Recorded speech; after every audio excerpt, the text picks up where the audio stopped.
गुरुर्ब्रह्मा गुरुर्विष्णू गुरुर्देव महेश्वरा सद्गुरु साक्षात परब्रह्म तस्मै श्री सद्गुरुवे नमः। जय जय रघुवीर समर्थ श्रीराम समर्थ। सद्गुरु चरणांना नतमस्तक होऊन आपण या शुभ्र सकाळच्या वातावरणामध्ये सर्वजण उपासना करून श्रवणाला बसलेले आहात असं समजून आपण या निरूपणास सुरुवात करूया।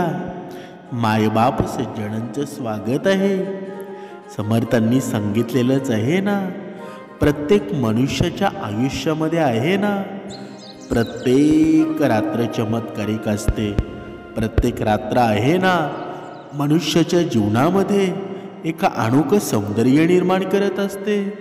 पण आपल्या जीवनामध्ये आपल्याला शिकवलेलं आहे की रात्र ही वैर्याची आहे। पण रात्र ही वैर्याची असते का बरं? अजिबात नाही। रात्रीमध्ये मनुष्याच्या जीवनामध्ये चमत्कार घडत असतो हे साधू संतांनी सांगितलेलं आहे। म्हणजे रात्रीची गाढ शांतता, सर्वत्र शांतता पसरते।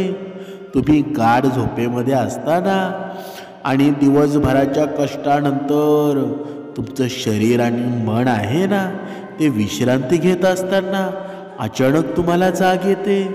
तुम्ही जागे होताच डोळे एकमेकांना भिडतात। एक अपरिचित अस्वस्थता तुम्हाला घेरते। तुम्ही घड्याळाकडे पाहता आणि नेहमीप्रमाणे हात पहाटे 3 ते 5च्या वाजण्याच्या दरम्यानची वेळ दाखवतात। जागे होण्याचं कारण म्हणजे लघवी करण्याची तीव्र इच्छा। तुमच्यापैकी किती जणांना दररोज रात्री या अनुभवायला मिळतं बरं? अनेक जण असतील। कदाचित तुम्ही ही एक सामान्य आणि शारीरिक प्रक्रिया म्हणून नाकारता। तुम्हाला वाटेल की तुम्ही आदल्या रात्री खूप पाणी प्यायले असेल किंवा ते वयाचे परिणामसुद्धा असू शकतात। पण तुम्ही कधी क्षणभर थांबून विचार केला आहे का की हे होतं का? तुमची झोप नेहमीच एकाच वेळी का मोडते? मध्यरात्री 12 वाजता का नाही? सकाळी 6 वाजता का नाही? आज आपण ज्या रहस्याचा उलगडा करणार आहोत ना, त्या ऐकून तुम्हाला नक्कीच धक्का बसेल। ही काही समस्या घटना नाही, तर विश्वाच्या दैवी शक्तीकडून थेट तुम्हाला पाठवलेलं एक गूढ आणि रहस्यमय संकेत आहे। हा एक आव्हान आहे, संदेश आहे, इशारा आहे आणि ही संधीच आहे ना। पण आतापर्यंत तुम्ही त्याकडे दुर्लक्ष केलेलं आहे। म्हणून श्वास रोखून धरा आणि आज तुम्हाला एक रहस्य कळणार आहे जे तुमचं जीवन बदलून टाकेल। पहाटे 3 ते 5च्या दरम्यान ही लघवी करण्यासाठी उठणं हे तुमच्या नशिबाशी, तुमच्या भविष्याशी आणि तुमच्या आत्म्याशी जोडलेलं एक उल्लेखनीय चिन्ह आहे।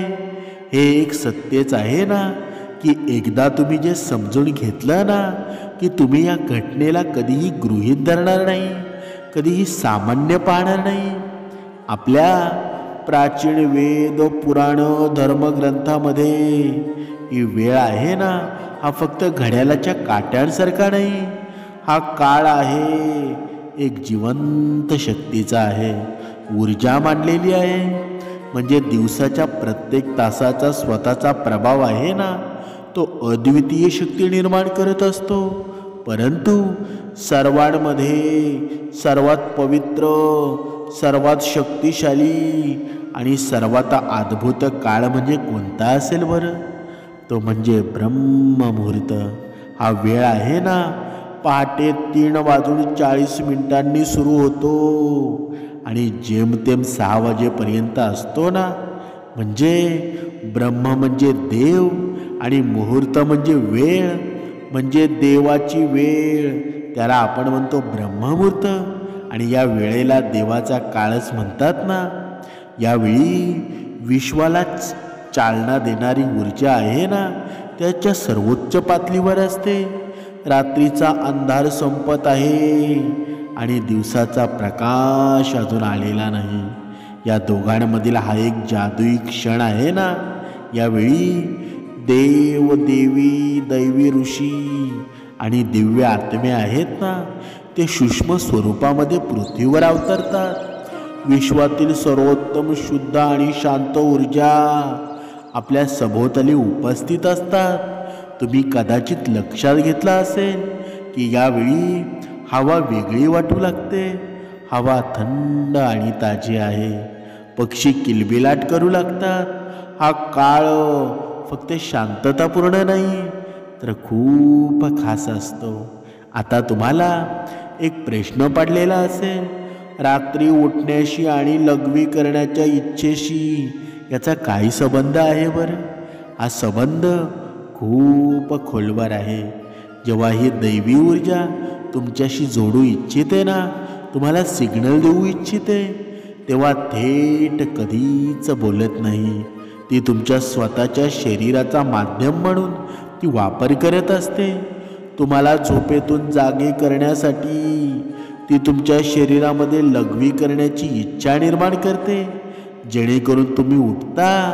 हा आजार नाही, ही चूक नाही, हा एक सिग्नल आहे. आणि हा एक दैवी अलार्मच आहे ना, जो तुम्हाला दररोज रात्री सांगतो, उठा, जागे व्हा, मी तुम्हाला काहीतरी सांगू इच्छितो. पण आपण काय करतो बरं? आपण उठतो, बाथरूममध्ये जातो आणि नंतर पुन्हा झोपी जातो. आपल्याला वाटतं की हे सामान्य आहे, पण प्रत्यक्षात आपण दररोज रात्री एक विशेष संधी गमावत असतो. ज्यावेळी देव तुमच्याशी जोडू इच्छितो, तुमच्याशी बोलू इच्छितो, तुमच्या आयुष्यात काहीतरी नवीन सुरू करू इच्छितो आणि आपण ते नकळत दुर्लक्ष करतो. पुढच्या वेळी जेव्हा तुम्ही पहाटे 3:40 ते 5 दरम्यान उठाल ना, तेव्हा थोडं थांबा. कदाचित ते फक्त लघवी नसून एक दैवी आव्हान असेल, हे प्रत्येकानं लक्षात घ्या. कारण तुमच्या जीवनाची खरी सुरुवात आहे ना, तिथूनच होऊ इच्छित आहे. आता प्रश्न उद्भवतो, या विश्वाची ही दैवी शक्ती आहे, तुमच्याशी संपर्क का साधू इच्छिते बरं? दररोज रात्री लाखो लोक गाढ झोपेत असतात, तर हा संकेत फक्त तुम्हीच का प्राप्त करत आहात? या प्रश्नाचं उत्तर आहे ना, तुमच्यामध्येच दडलेलं आहे, तुमच्या आत्म्याच्या प्रवासामध्ये आहे. पहिलं कारण म्हणजे तुमचा आत्मा जागृत होण्याच्या मार्गावर आहे. तुमचा आत्मा एका विशेष वळणावर पोचला आहे. कदाचित या जन्मात तुम्ही केलेल्या पुण्यकर्मामुळं किंवा मागील जन्मातील आध्यात्मिक साधनामुळं, प्रार्थनामुळं तुम्हाला जागृत होण्याची वेळ आली आहे ना. तुमची जाणीव आता अशा उंचीवर आहे जिथून विश्वातील ऊर्जा तुमच्याशी थेट संवाद साधू शकते. तुम्ही निवडलेल्या काही लोकांपैकी एक आहात, ज्यांना विश्व आता पुढील आध्यात्मिक प्रवासासाठी तयार करू इच्छित आहे. दररोज रात्री असे जागे होणं प्रत्यक्षात तुमच्यातील आध्यात्मिक ऊर्जा वेगाने वाढत असल्याचं हे लक्षण आहे. आणि लघवी करण्याची इच्छा आहे ना, तो फक्त एक निमित्त आहे. खरा उद्देश म्हणजे तुम्ही ब्रह्ममुहूर्ताच्या वेळी जागे व्हावं आणि तुम्हाला बोलवणाऱ्या दैवी ऊर्जेशी जोडलं जावं. दुसरं कारण म्हणजे तुमचे पूर्वज तुमच्याशी बोलू इच्छितात. का हिंदू धर्मामध्ये पूर्वजांना देवाच्या बरोबरीचं मानलं जातं. जरी हे आता या जगात नसले ना, तरी ते सूक्ष्म स्वरूपामध्ये त्यांच्या कुटुंबाशी जोडलेले राहतात. ब्रह्ममुहूर्त हा असा काळ आहे ना, जेव्हा भौतिक, स्थूळ, सूक्ष्म या जगांमधील अडथळा आहे ना, तो सर्वात पातळ असतो. आणि हा तो क्षण आहे जेव्हा तुमचे पूर्वज तुमच्याशी सहज संपर्क साधू शकतात. जर तुम्ही नियमितपणे पहाटे आहे ना या दरम्यान उठलात तर ते तुमचे पूर्वज तुम्हाला काहीतरी सांगू इच्छितात याची चिन्हे असू शकतात. म्हणजे तुम्ही विचार करा, हे कदाचित काही दुःखातून जात असतील आणि तुम्ही त्यांच्या तारणासाठी प्रार्थना करावी अशी त्यांची इच्छासुद्धा असेल. कदाचित ते तुम्हाला काही मोठ्या आनंदाची माहिती देऊ इच्छित असतील किंवा येणाऱ्या संकटाची चेतावणी देऊ इच्छित असतील. कधी कधी ते फक्त तुम्हाला आशीर्वाद देण्यासाठी सुद्धा येतात. तुम्हाला कळवतात की ते तुमच्यासोबत सदैव आहेत. जेव्हा तुम्ही बाथरूमला जाताना तेव्हा तुमचे पूर्वज त्याच क्षणी तुमच्या सर्वात जवळ असतात. ते तिथे तुम्हाला पाहत असतात. ते तुमच्यासोबत चालत आहेत. रात्रीचे हे जागरण आहे ना, तुमच्या आणि तुमच्या पूर्वजांमधील एक पूल बनलेला आहे. म्हणून पुढच्या वेळी जेव्हा तुम्ही रात्रीच्या वेळी जागे व्हाल ना तेव्हा ती फक्त शारीरिक गरज आहे असं अजिबात समजू नका. थोडं थांबा, स्वतःला जाणून घ्या. कोणीतरी तुम्हाला हाक मारत आहे. कदाचित हे विश्व किंवा तुमचे पूर्वज आहेत ना, स्वतःला तुम्हाला काहीतरी सांगण्यासाठी आले असतील. तुम्ही एकटे नाही आहात. प्रत्येक क्षणी काही अदृश्य शक्ती आहे ना तुमच्यासोबत असते. आता तिसरे आणि चौथे रहस्य म्हणजे जेव्हा तुमचे इष्टदेव म्हणजे कुळदैवत असेल आणि विश्व आहे ना ते स्वतः तुम्हाला जागं करत असतं. तिसरं कारण म्हणजे तुमच्या इष्टदेवाची हाक आहे ना, प्रत्येक आत्म्याचा एक इष्टदेव असतो, एक विशेष देवी असते, एक विशेष देव असतो ज्याच्याशी आत्म्याचा खोल संबंध असतो. कदाचित तुमच्या आयुष्याच्या धावपळीत आहे ना तुम्ही तुमच्या इष्टदेवाला वेळ द्यायला विसरला असाल, पण तुमचा आत्मा विसरला नाही. जेव्हा तुम्ही ब्रह्ममुहूर्तावर जागे होता तेव्हा तो केवळ योगायोग नाही, तुमचा इष्टदेव तुम्हाला आठवण करून देत असेल की मीच आहे, मी तुझी वाट पाहत आहे, माझ्याशी तू बोलायला ये, माझ्यासमोर तुमचं मन मोकळं करा. ब्रह्ममुहूर्त हा एक असा काळ आहे ना जेव्हा तुमच्या प्रार्थना तुमच्या देवतेपर्यंत कोणत्याही अडथळ्याशिवाय पोचतात. म्हणजे दिवसातून 100 वेळा प्रार्थना करण्याचं फळ हे यावेळी एका प्रामाणिक आव्हानाने मिळू शकतं. देवाला या दिव्य शांततेमध्ये तुमच्याशी संवाद साधायचा आहे. म्हणूनच तो तुम्हाला दररोज रात्री या विशेष वेळी जागे करत आहे. आता चौथे कारण म्हणजे तुमचं शरीर आणि विश्व आहे ना ते एकमेकांशी जोडलेलं आहे. आपलं शरीर केवळ मांस आणि हाडांपासून बनलेलं नाही तर ते 5 घटकापासून बनलेलं आहे. पहिलं म्हणजे पृथ्वी, दुसरं पाणी, तिसरं अग्नी, चौथं वायू आणि 5वं शेवटचं आकाश आहे. म्हणजे आयुर्वेद काय सांगतो बरं? वात, पित्त, कफ हे 3 दोष आहेत ना ते शरीराचं संतुलन राखतात. म्हणजे पहाटे 2 ते सकाळी 6 या वेळेला वातकाळ म्हणतात ना, म्हणजे वाताचे कार्य हालचाल प्रदान करणं आहे आणि शरीरातील कचरा आणि मूत्र बाहेर टाकणं देखील आहे. त्या हालचालीचा एक भाग आहे. म्हणजे ब्रह्ममुहूर्ताच्या वेळी जेव्हा ही वैश्विक ऊर्जा शिखरावर पोचते ना तेव्हा ती तुमच्या शरीरातील ऊर्जा देखील जागृत करते. यामुळं वात सक्रिय होतो आणि तुम्हाला लघवी करण्याची तीव्र इच्छा होते. आतापर्यंत तुम्ही फक्त शरीराला गरज म्हणून विचार करत होता. प्रत्यक्षात ते तुमच्या शरीराचं आणि वैश्विक घड्याळाचं संक्रमण आहे. तुमचं शरीर तुम्हाला सांगत आहे की विश्वात जे काही घडत आहे ना ते तुमच्या आतमध्ये सुद्धा घडत आहे. या शरीराचा आणि विश्वाचा एक खोल संबंध आहे जो अनुभवणं म्हणजे स्वतःला भेटण्यासारखा आहे. आता प्रश्न असा आहे की हा संकेत समजल्यानंतर तुम्ही काय करावं बरं? पुढच्या वेळी जेव्हा तुम्ही पहाटे 3 ते 5च्या दरम्यानमध्ये लघवी करण्यासाठी उठताना तेव्हा त्याला एक समस्या किंवा अडथळा समजू नका. ते एक आशीर्वाद आहे, सौभाग्य समजा, जे लाखोंपैकी फक्त एकालाच मिळतं. तुम्ही काय करावं? जागे होताच रागावू नका. ज्या दैवी शक्तीनं तुम्हाला जागं केलं आहे ना, त्याचे मानसिक आभार माना. शांततेमध्ये उठा, बाथरूममध्ये जा, लगेच अंथरुणावर उडी मारू नका. ही सर्वात सामान्य आणि सर्वात मोठी चूक आहे. तुमचे हातपाय आणि चेहरा थंड पाण्याने धुवा.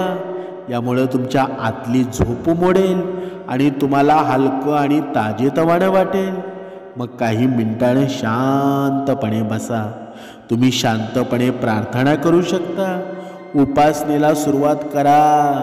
आता काही माणसं आहेत ना, जी नवीन हे निरूपण ऐकण्यासाठी आलेले आहेत. त्यांना उपासना म्हणजे काय ते सुद्धा माहीत नाही. उपासना म्हणजे आपण ज्या भगवंताला मानतो ना, त्या भगवंताचं नामस्मरण करणं. नाहीतर तुम्ही कोणत्या भगवंताला मानत नसाल तर ओम या मंत्राचा उच्चार करा, कारण तिथेच संदेश लपलेला आहे. एक गोष्ट लक्षात ठेवा, यावेळी तुमचं जागं होणं हा योगायोग नाही, तर तुम्हाला जागं करण्याचा प्रयत्न आहे. म्हणजे विश्व तुमचे पूर्वज आहेत ना, आणि तुमचे स्वतःचे शरीर आहे, हे सर्व तुम्हाला जागं होण्यास सांगत आहे. आता वेळ आली आहे, फक्त आरामामध्ये बसा आणि डोळे बंद करा. तुमची पाठ सरळ ठेवा. हळूहळू श्वास घेण्यावर लक्ष केंद्रित करा. तुम्ही जो श्वास घेताना तो सामान्य हवा नाही, तर ब्रह्ममुहूर्ताची पवित्र ऊर्जा आहे, हे लक्षात ठेवा, जी तुमचं संपूर्ण शरीर स्वच्छ करते. तुम्ही श्वास सोडताच तुमच्या सर्व चिंता असू द्या, तुमच्या जीवनामध्ये वाईट आलेले गोष्टी असू द्या, ते सर्व बाहेर फेकत असते. काही मिनिटे या शांततेमध्ये बसा. यावेळी विश्व तुमच्याशी बोलू इच्छितो. फक्त लक्षपूर्वक ऐका. तुम्हाला एखादा चांगला विचार किंवा तुम्ही शोधत असलेले उत्तर मिळू शकेल. तुमची इच्छा असल्यास तुमच्या आवडत्या देवतेचं ध्यान करा किंवा हळुवारपणे ओमचा जप करा. ओमचा आवाज विश्वाच्या ऊर्जेशी जोडला जातो आणि तुमचे विचार शुद्ध करतो. तुम्ही तुमच्या पूर्वजांना देखील आठवू शकता आणि तुमच्या मनामध्ये त्यांची प्रार्थना करू शकता. हे माझ्या पूर्वजांनो, मी तुम्हाला नमन करतो. कृपया आमच्यावर तुमच्या आशीर्वादाचा वर्षाव करत राहा. आणि मी काही चुका केल्या असतील ना, तर मला क्षमा करा. सुरुवातीला तुमचं मन भटकू शकतं किंवा तुम्हाला झोप येऊ शकते, पण अजिबात हार मानू नका. फक्त 5 ते 10 मिनिटापासून सुरुवात करा आणि हळूहळू तुम्हाला या वेळेचा आनंद घेता येईल. तुम्हाला रोज सवय लागेल. तुमचं मन आणि शरीर देखील आहे ना, या वेळेसाठी तयारी करू लागतील. ही तुमच्या आत्म्याची तहान आहे, जी आता जागृत होत आहे. जेव्हा तुम्ही दररोज रात्री हे कराल ना, तेव्हा तुम्हाला तुमच्या जीवनामध्ये सकारात्मक बदल दिसू लागतील. तुमच्या चेहऱ्यावर एक नवीन चमक येईल.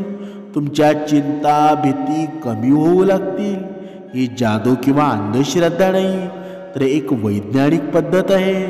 जेव्हा विश्व तुम्हाला त्याची सर्व ऊर्जा देतं ना, तेव्हा तुम्ही त्या विशेष वेळेचा योग्य वापर करायला शिकलात. म्हणजे तुम्हाला त्या खजिन्याची गुरु किल्ली सापडलेली आहे, जी अनेक लोक त्यांच्या संपूर्ण आयुष्यासाठी शोधत असतात. तुम्ही एक कल्पना करा की विश्व तुम्हाला दररोज एक विशेष संधी देत आहे. विश्वाची ती दैवी ऊर्जा दररोज तुमच्या दारावर ठोठावते, पण तुम्ही अनेकदा त्याकडे दुर्लक्षच करता ना. पण आता तुम्हाला हे रहस्य समजलेलं आहे, ते घडणार नाही. आता तुम्हाला माहिती आहे की तुमची निद्रानाश ही समस्या नाही, तर तुमच्या आयुष्यातील सर्वात मोठा उपाय आहे. हे एक लक्षण आहे की तुम्ही सामान्य व्यक्ती नाही आहात. या घटनेला घाबरू नका. तर ते स्वीकारा. तुम्हाला आढळेल की तुमचे आयुष्य कधीही पूर्वीसारखं राहणार नाही. म्हणून पुढच्या वेळी जेव्हा तुम्ही पहाटे 3:40 ते 5च्या दरम्यान रात्रीच्या शांततेमध्ये जागे व्हाल ना, तेव्हा घाबरू नका. हसून स्वतःला म्हणा, मी आता चांगल्या ऊर्जेच्या प्रतीक्षेमध्ये आहे. भगवंत मला तुमच्याजवळ घ्या. भगवंत सुद्धा तयार होऊन जाईल. तुमचं मन हलकं होईल. तुम्ही कितीही दुःखामध्ये असा, कितीही प्रॉब्लेममध्ये असा, आणि तुम्हाला सांगणं आहे की तुमच्या जीवनामध्ये दुःख असेल, तुमच्या जीवनामध्ये अनेक संकटांनी तुम्हाला घेरलेला असेल ना, तर रोज या वेळेला उठा. तुम्ही आयुष्यामध्ये रोज काहीही करा, म्हणजे कितीही टेन्शन जरी असेल, किती जरी तुमच्यावर घातपात होणारा असेल, तरी या वेळेला उठणं कधीही बंद करू नका. जो या वेळेला उठेल ना, त्याच्या जीवनाचं समाधान झाल्याशिवाय राहणार नाही. शास्त्रामध्ये असं सांगितलेलं आहे की मनुष्याच्या जीवनामध्ये किती जरी त्रास असेल, मनुष्याच्या जीवनामध्ये किती जरी साडेसाती असेल, मनुष्याच्या जीवनामध्ये किती जरी संकट येत असतील, मनुष्य कितीही कर्जामध्ये बुडालेला असेल, मनुष्याच्या जीवनामध्ये किती त्रास जरी असेल, तरीसुद्धा जो मनुष्य या वेळेला उठेल, ब्रह्ममुहूर्तावर उठेल ना, आणि या वेळेला उठून ध्यान करेल, त्याच्या जीवनातील सर्व कष्ट संपून जातील. आता दुसरी गोष्ट ही राहिली की मनुष्याने वाईट कर्म करून सुद्धा जर तो ब्रह्ममुहूर्तावर उठला तर त्याला फायदा होईल का बरं? अजिबात नाही. अजिबात त्याला फायदा होणार नाही. पण जर तुम्ही अगोदर वाईट कर्म केलेले असतील, आणि जर ते आता वाईट कर्म सोडून दिलेले असतील, आणि जर तुम्ही ब्रह्ममुहूर्तावर उठायची सुरुवात केली ना, तर जरूर तुम्हाला फायदा होईल. पण म्हणजेच तुम्ही भगवंताला शरण जायला हवं. भगवंताला सांगायला हवं की हे भगवंता, माझ्याकडून झालेले वाईट कर्म आहेत ना, ते क्षमा करा, आणि मी नवीन माझ्या आयुष्याला सुरुवात करत आहे. माझ्या जीवनामध्ये ज्या गोष्टी घडल्या ना, त्या आता मी सर्व विसरणार आहे. मला चांगल्या मार्गावर जाण्याची सदिच्छा द्या. माझ्या जीवनामध्ये झालेले वाईट कर्म मी आता ते विसरून जातो. मला क्षमा करा. मला तुमच्या जवळ घ्या आणि शांतपणे जीवन जगू द्या. बघा, भगवंत एवढं भोळं दैवत आहे ना, मनुष्यानं किती जरी चुक्या केल्या ना, तरी तो क्षमाच करत आलेला आहे. पण मनुष्य करतो काय बरं? मनुष्य पुन्हा पुन्हा त्याच चुक्या करतो. मग म्हणून आपल्या जीवनामध्ये आहे ना, पुन्हा पुन्हा दुःख येत राहतं. म्हणून आयुष्यामध्ये चांगला निर्णय घ्यायचा असेल ना, तर ब्रह्ममुहूर्तावर निर्णय घ्या. ब्रह्ममुहूर्ताचा निर्णय आहे ना, तो कधीही चुकत नाही. कारण ब्रह्ममुहूर्तावर मनुष्याचं मन मोकळं असतं. मनुष्याच्या मनामध्ये कोणताही संभ्रम नसतो. म्हणून ब्रह्ममुहूर्तावर घेतलेला निर्णय आहे तो यशाकडे जात असतो. म्हणून प्रत्येक मनुष्याने ब्रह्ममुहूर्तावर उठायला हवं आणि उठून उपासनेला बसावं. तुम्ही कधी या निसर्गाचा नियम पाहिला आहे का? तुमच्या मनामध्ये हा प्रश्न पडलेला आहे का की या विश्वामध्ये एवढे पक्षी दिसतात, त्या आजारी का होत नाहीत बरं?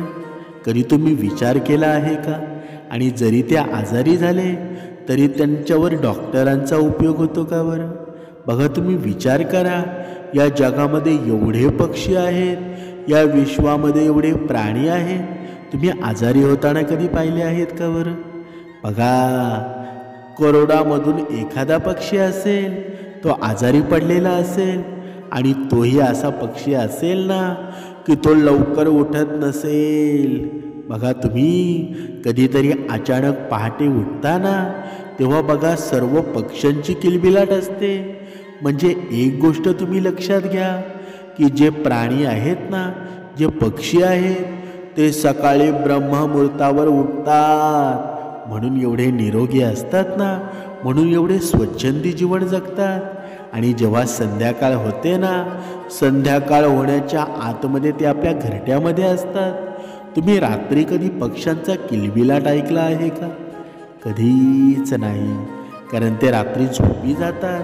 म्हणूनच सकाळी लवकर उठतात ना. आणि तसंच आयुष्य आपलं सुद्धा आहे. या भगवंतानं आपल्याला सुद्धा तसंच जगायला सांगितलेलं आहे. पण मनुष्य मात्र भगवंताचं ऐकत नाही, म्हणून मनुष्य अधोगतीला पोचतो.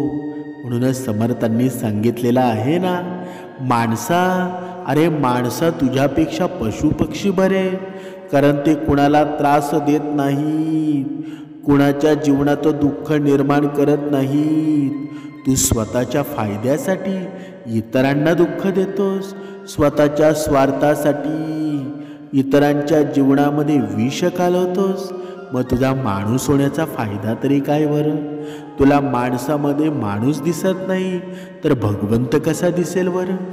म्हणून समर्थांनी सांगितलेला मार्ग आहे ना, तो प्रत्येकाने स्वीकारायला हवा. समर्थांनी सांगितलेले विचार मनुष्याने जीवनामध्ये निर्माण करायला हवे, तरच खरा मनुष्य निर्माण होईल ना. आणि आजच्या या कलियुगामध्ये आहे ना, मनुष्याने देव झालं नाही तरी चालेल, पण मनुष्याने माणूस म्हणून जगायला हवं. जेव्हा हा मनुष्य माणूस म्हणून जगेल ना, तेव्हा खरा धर्म, तेव्हा खरी धर्माची बाजू सत्यामध्ये उतरणार आहे. तेव्हा खरा धर्म आपल्या जीवनामध्ये निर्माण होणार आहे. तेव्हा खरी सुंदरता निर्माण होणार आहे. आणि सुंदरता हीच आहे ना, की मनुष्यानं दुसऱ्याच्या जीवनामध्ये आनंद निर्माण करणं, मनुष्यानं दुसऱ्याच्या जीवनामध्ये सुख निर्माण करणं, याशिवाय कोणती सुंदरता असू शकते का बरं? म्हणून दुसऱ्यालाही जगू द्या, तुम्हीही जगा, हीच खरी सुंदरता आहे ना. जय जय रघुवीर समर्थ.